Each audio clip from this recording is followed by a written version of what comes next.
Monsieur le Président, mes chers collègues, juste quelques mots. D'abord, pour rebondir sur vos propres propos, Monsieur le Président, vous insistiez sur le défaut d'investissement de l'État sur les infrastructures. Il faut quand même se rappeler qu'en début de mandat, vous n'aviez de cesse de reprocher aux exécutifs précédents d'avoir laissé des infrastructures dans un état désastreux, comme vous l'avez dit à plusieurs reprises. Selon les périodes, selon les cas, vous ajustez la responsabilité des uns ou des autres. Voilà, ça simplement, ça rejoint un peu le propos de Madame Giraud. Pour commencer, je voudrais simplement saluer l'initiative de la vice-présidente au transport d'avoir créé cette commission de suivi de la Convention qui est aujourd'hui l'objet de notre débat. C'est suffisamment rare que les élus régionaux, dans leur diversité, soient associés à une politique régionale pour que cela soit signalé. En revanche, j'y reviendrai, j'en dirai pas autant du fonctionnement de la commission aménagement et transport. Sur le fond, si on peut être d'accord sur l'enjeu de régularité pour les usagers, j'aimerais vous faire part d'une inquiétude. En effet, il y a plusieurs façons d'améliorer la régularité des trains. L'une d'elles consiste à supprimer des trains pour fluidifier la circulation des autres. Moins de trains sur une voie diminue le risque d'incident et renforce la probabilité d'arriver à l'heure pour les autres. En d'autres termes, la SNCF pourrait être tentée, par exemple, de transformer des kilomètres-trains en kilomètres-cars.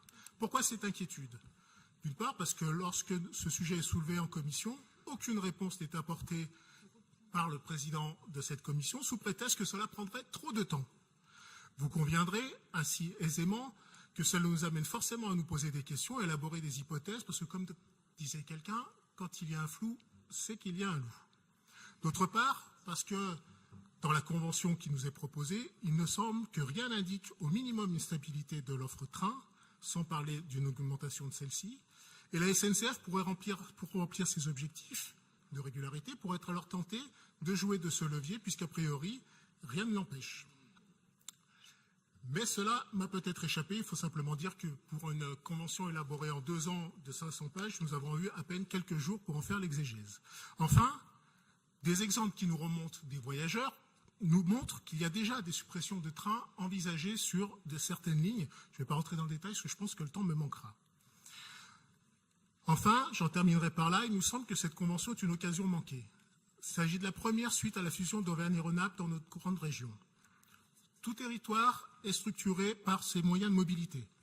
C'est vrai dans les agglomérations avec les réseaux de TC, c'est vrai dans les régions autour des réseaux de TER. Il y avait là l'occasion d'affirmer une ambition claire, d'articuler les mobilités entre les grandes métropoles et l'ensemble du territoire régional autour du TER. Il y avait une occasion d'affirmer une ambition forte de renforcer le lien entre les TER et les grandes lignes pour l'ensemble des Oralpins. La mobilité précède le développement qui vous est si cher. Cela va de loi, mais pas dans cette convention, puisque rien ne ressort pour faire région dans le gras, dans le maigre. Merci, Monsieur William. L'explication du vote pour terminer. Oui, bien sûr, je vous en prie. Allez-y. Vous dire qu'à ce stade, pour l'heure, notre groupe se réserve son vote à l'examen des amendements et nous déciderons à l'issue de ce que nous faisons. Très bien. Merci beaucoup.